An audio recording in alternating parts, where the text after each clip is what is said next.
Bonne vidéo. Salut tout le monde! Une année de randonnée qui se termine pour tous les amoureux de la nature comme moi.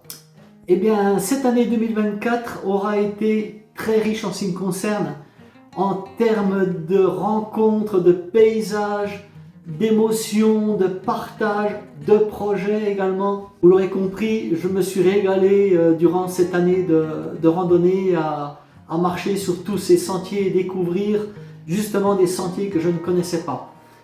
Superbe année de randonnée.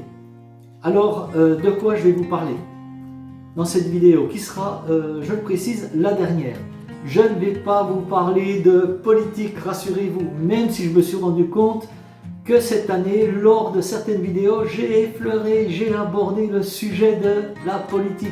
Alors sans véritablement prendre de position, mais la seule position que j'ai pu prendre, c'est vous dire que je ne croyais plus en la politique, que je ne croyais plus aux hommes politiques, qui lorsqu'ils sont en campagne vous promettent monts et merveilles, qu'ils ont trouvé les solutions à nos problèmes, et que lorsqu'ils sont élus, c'est fini, les solutions se sont perdues en cours de chemin, ils n'ont plus de solution, et nous sommes les damnons de la farce, comme depuis la nuit des temps. Alors je ne vais pas revenir non plus sur les projets que j'ai réalisés en 2024, ce serait trop long, revenir sur chaque projet. Par contre, je vais vous parler de 4 projets que j'ai fait cette année. En premier, j'ai donc fait 6 jours dans le Luberon au mois de mars, sur 160 km, je me suis régalé. Les chemins du Luberon sont extraordinaires, d'ailleurs le Luberon c'est vraiment magnifique, il faut y aller. Alors en ce qui concerne les chemins, oui, c'est pas forcément top, c'est beaucoup de cailloux, beaucoup de caillasses, c'est pas évident. Au-delà de ça, c'est très très beau, avec tous les plus beaux villages de France qu'il peut y avoir dans le Luberon. Le deuxième projet que j'ai réalisé, c'est Stevenson, que j'ai fait avec Fred, mon copain Fred. Et le deuxième jour, nous avons rencontré Guy qui est venu nous accompagner jusqu'à la fin, jusqu'à l'avant-dernière étape de Stevenson. Donc Stevenson, c'est 273 km à peu près. Le troisième projet que j'ai fait également avec Fred et Guy qui est venu se greffer une fois encore à nous, pour croire qu'il doit bien nous aimer. Hein Guitou? Allez, donc ce 1000 vaches, on l'a fait sur 260 km. Et le troisième gros projet que j'ai réalisé, c'est le chemin de Compostelle, la voie de Tours à Saint-Jean-Pied-de-Port sur 750 km. Alors tous ces projets, je les ai faits, pour la plupart, c'était en bivouac. En bivouac, sous tente ou dans des abris de fortune, etc. Pour ceux qui ont vu les vidéos, vous êtes rendu compte un petit peu de mon mode de fonctionnement. Alors ces 4 gros projets que sont les 6 jours dans le Luberon, le chemin de Stevenson, le plateau de 1000 vaches et le chemin de Compostelle représentent à eux 4 la moitié de la totalité des kilomètres que j'ai parcourus en 2024. À savoir qu'en 2023, j'avais fait 1850 km. Et en 2024, j'ai fait 1020 km de plus puisque j'ai fait 2870 km. Voilà, il me manque 130 km pour passer les 3000 km.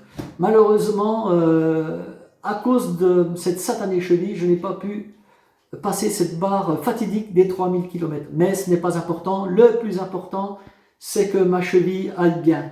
Alors, quel est le chemin que j'ai le plus préféré? Sans aucune hésitation, le chemin de Stevenson. Alors là, vraiment, les paysages sont fabuleux avec le mont Finiel. Moi, je me suis régalé, quoi.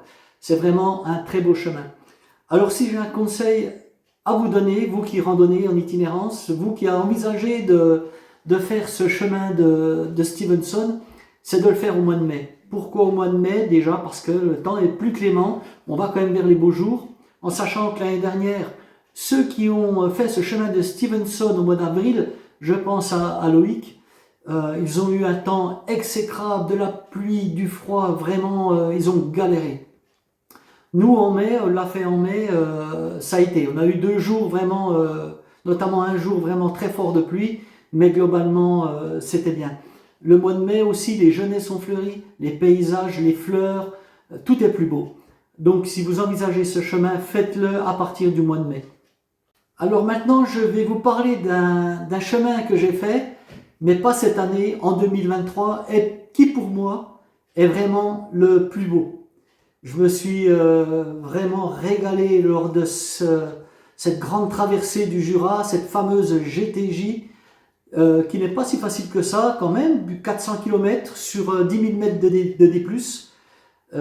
Mais par contre, tous les jours c'est beau. Elle démarre de Mandeur et elle va jusqu'à Culot dans l'Ain, en passant par le Grand Colombier.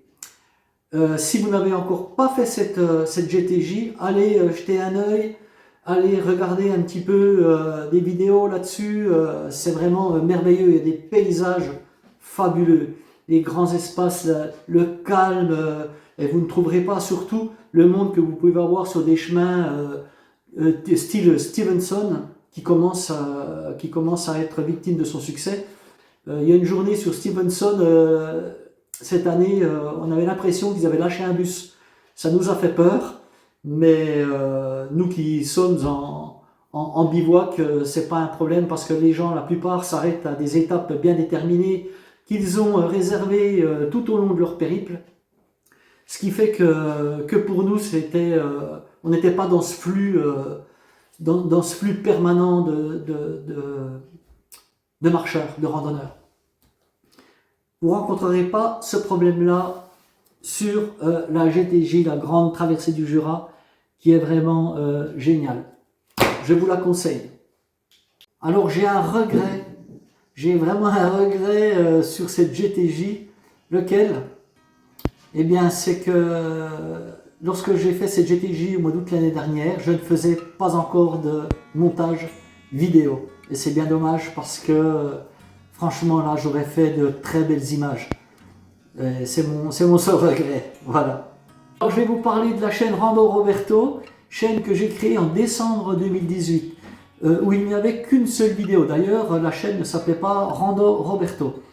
Et elle n'avait aucun rapport surtout avec la randonnée puisque c'était une vidéo de pêche qu'il y avait dedans que j'ai supprimée depuis. J'ai commencé à filmer mes aventures dans le Luberon en mars 2024. Donc j'ai réactivé cette chaîne en mars, donc elle est quand même très récente, elle n'a que de 10 mois. Alors au fil de mes randonnées, je me suis pris au jeu, j'ai commencé à m'améliorer un petit peu dans le montage de mes vidéos. Ça n'a pas forcément été simple, comprendre comment fonctionne l'application, etc. Quand on est jeune, ça va bien, mais pour un vieux grigou comme moi, c'est un peu plus compliqué. Le temps que ça monte au cerveau, que les fils se connectent, eh bien, c'est plus long. Mais aujourd'hui, ça va, je fais des petits trucs assez sympas. J'ai un bon retour sur mes vidéos. D'ailleurs, j'ai eu des commentaires à ce niveau vraiment très très sympa. Je ne me rappelle plus de qui ça provenait, mais franchement, merci beaucoup.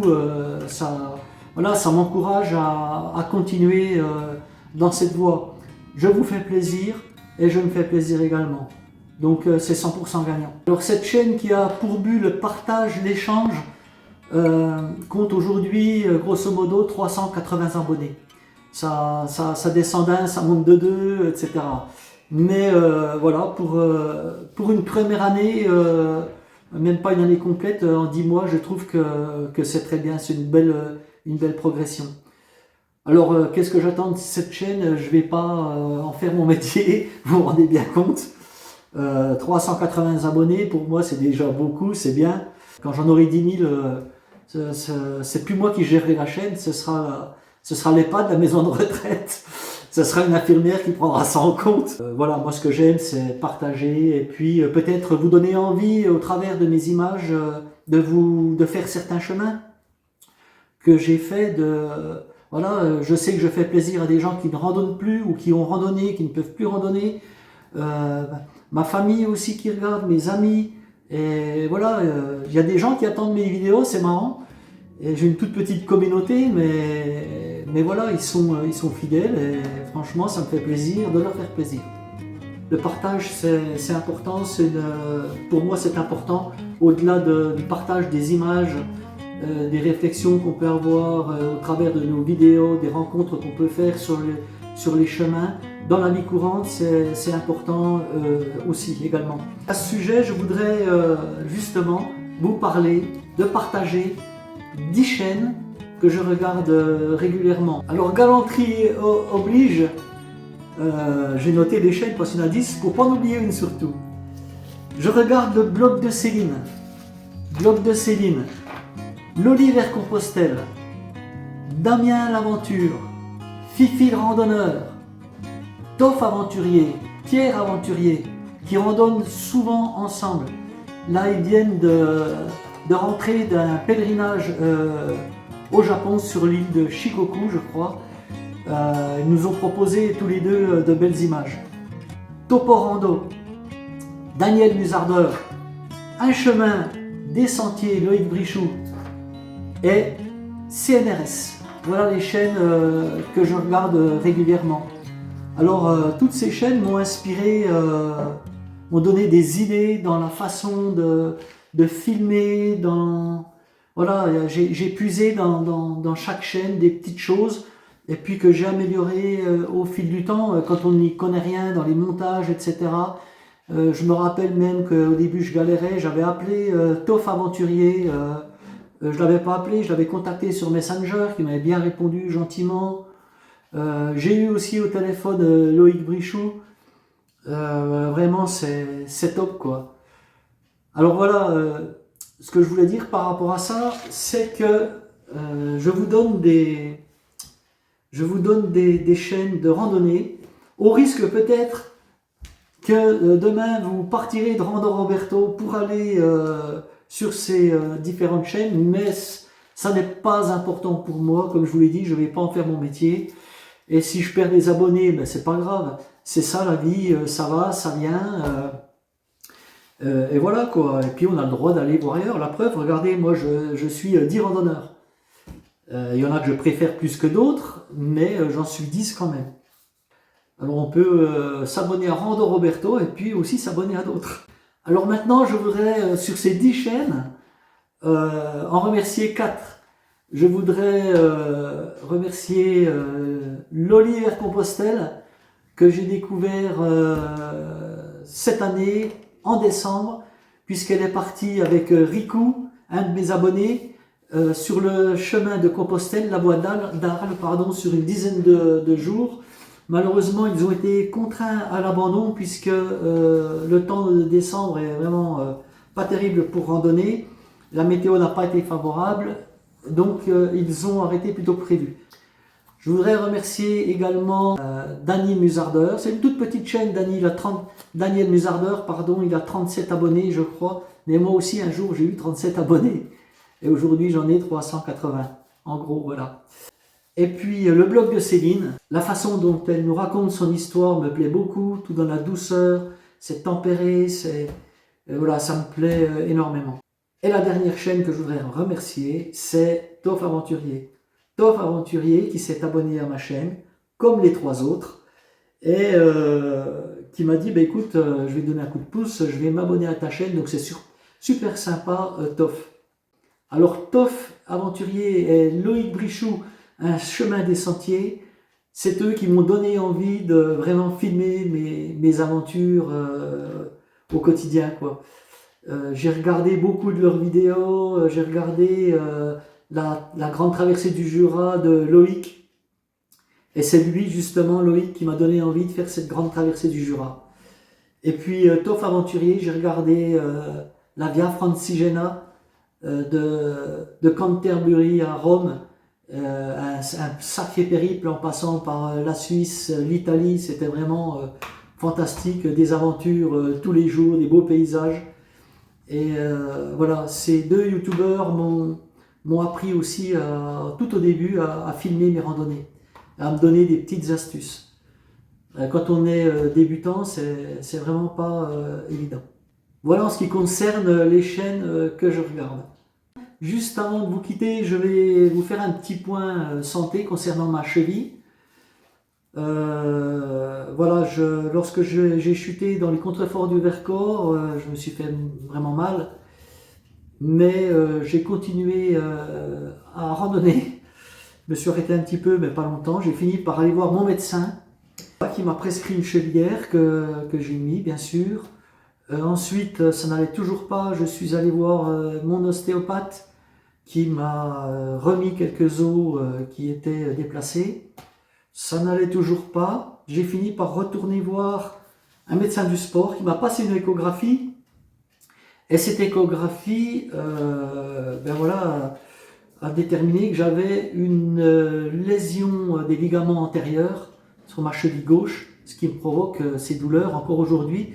L'heure où je tourne cette vidéo, le 20 décembre, j'ai toujours des douleurs.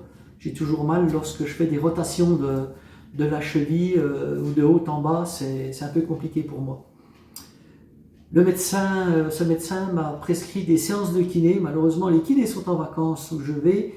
Et je vais attaquer les séances de kiné début d'année. J'espère que ces séances de kiné vont me faire du bien. Sinon, mon année 2025 de randonnée risque d'être un peu compromise. On verra bien. À chaque jour suffit sa peine. Alors avant de vous quitter, surtout si vous aimez ma chaîne, n'hésitez pas à la partager. Vous avez certainement dans votre entourage des gens qui randonnent, des gens qui seraient susceptibles d'aimer mes contenus. Alors n'hésitez pas à partager. Et surtout, n'oubliez pas, important, le pouce. Alors, je vous souhaite à tous et à toutes de joyeuses fêtes de fin d'année, en famille, avec des amis ou entre amis et avec la famille, c'est pas incompatible. Et puis, je vous remercie une fois encore de votre fidélité à la chaîne. Et puis, bien sûr, on se retrouve en 2025 pour de nouvelles aventures. Alors maintenant, je vous dis quoi? Je vous dis ciao, bye, allez, bonne fête à tous.